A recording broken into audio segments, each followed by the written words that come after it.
আমাদের কাছে প্রাইমারি স্কুলের স্মৃতিগুলো অনেকটাই ঝাপসা, কিন্তু কোহিনূরের মতো অমূল্য রত্ন।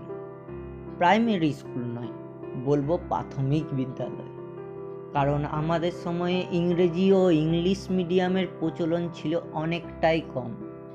আর এই প্রাথমিক বিদ্যালয়ে যিনি আমার সময়ের অভিভাবক ছিলেন, তিনি হলেন গৌড় স্যার বা গৌড় মাস্টার মশাই।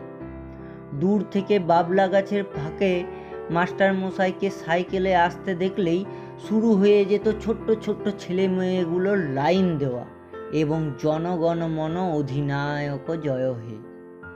একে অপরের কাঁধে চেপে স্কুলের দরজার শেকল খোলা হতো। কেউ না স্কুলে এলে মাস্টার মশাই সোজা চলে আসতো আমাদের বাড়ি।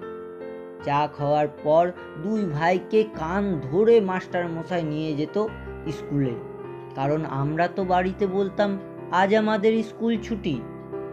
আধুনিকতা হয়তো ছিল কম, কিন্তু আনন্দ আন্তরিকতা ছিল নিখাদ। ছেলেগুলোর থেকে তাদের ব্যাগের ওজন হতো বেশি, কারণ ব্যাগে থাকতো মোটা মোটা স্লেট, চক, পেন্সিল। বেঞ্চ সে তো অনেক আধুনিক, তখন ছিল বাড়ি থেকে বস্তা নিয়ে গিয়ে বসা। বিল্ডিংটা ছিল এতটাই পুরনো, অনেক দিন বন্ধ থাকলে সাপ বের হতো।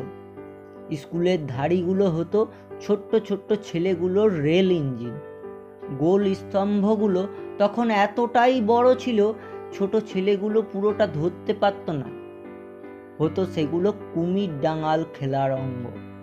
সব থেকে আনন্দের দিন হতো স্কুলে যেদিন চাল দেয়া হতো, কারণ পড়াশোনা সেদিন আর হতো না। পুরো দিনটাই চালের বস্তা বের করতে আর ওজন করতেই পেরিয়ে যেত ছোট ছোট ছেলে মেয়েগুলো। গৌড় মাস্টারের সেই ঘুমিয়ে পড়া, পড়া ধরা, পড়া না পারলে ছাতাতে করে মারা, দরজার পাশে বসতে চাওয়ার বায়না, সব আজ অতীত হলেও স্বর্ণাক্ষরে লেখা আছে আমাদের স্মৃতিতে। এই স্মৃতি হোক চির উজ্জ্বল। তাই বলি, অভি না যাও